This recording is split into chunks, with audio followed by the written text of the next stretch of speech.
Okay guys, I got everything distressed and now we're ready to wax.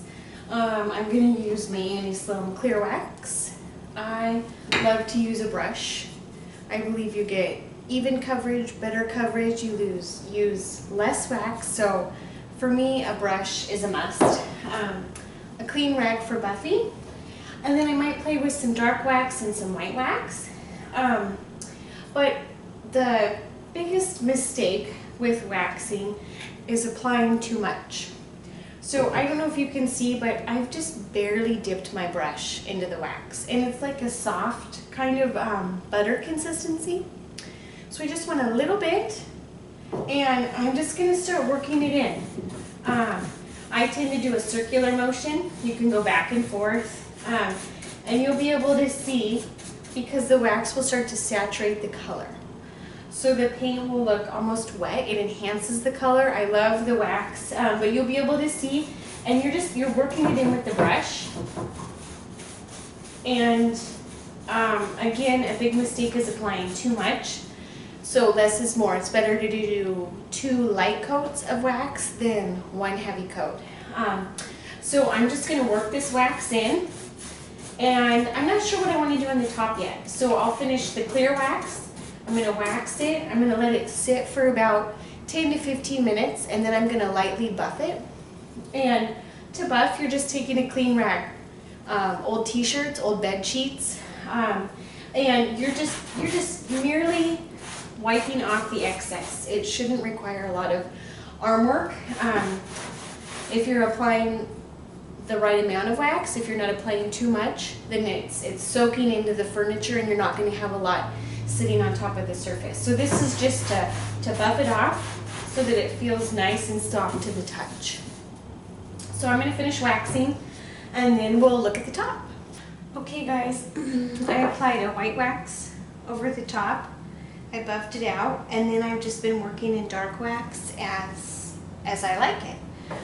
So I thought I would show you the consistency of the dark wax. Again, it's like butter, and I think it's such a personal preference. I'm just adding just a little bit, and I really want that aged, bleached look. So I'm just working it in. I've added it to the base of the cabinet to accentuate the cracks and the crackle.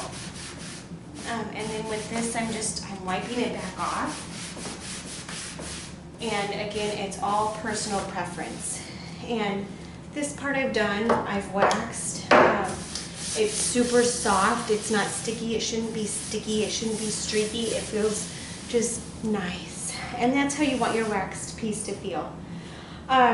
So I don't know if you can see, but I have let the white accumulate in the creases and as well as the dark. And again, in my opinion, it's totally personal preference. But that's how we have painted and sealed our piece with chalk paint. Okay, you guys, we are finished. We went through how to properly prep your piece of furniture. So we sanded, wiped it clean with a good degreaser, and then washed that off with warm water. You'll remember we did 2 light coats. I used Paris Gray for the base. I did old ochre on the feet to give a dipped look. I also did a little old ochre on the knobs, and then I did an old ochre top. I washed the top so we could still see the wood. And I lightly distressed the edges. I wanted to see the natural crackle finish that was there, the yellow that was underneath. I sealed it with Annie Sloan clear wax on the base. The top I did white wax, and I did that directly over the wash. I wanted the white wax to really seep into the nooks and crannies and the scratches, and then I did dark wax on top of the white wax and just worked it in to my liking. Then I buffed it good. It's super smooth, soft to the touch. We don't want any streakiness or stickiness, and that's truly how simple it is to paint a piece of furniture with Annie Sloan chalk paint. So I finished the bottom. There's a top that goes to this hutch. I'll probably do some more tutorial videos because I think I'll do something different on the top. So I hope you found these helpful. I hope you found them inspiring, and I hope you feel inspired to get out your paintbrush and to start painting.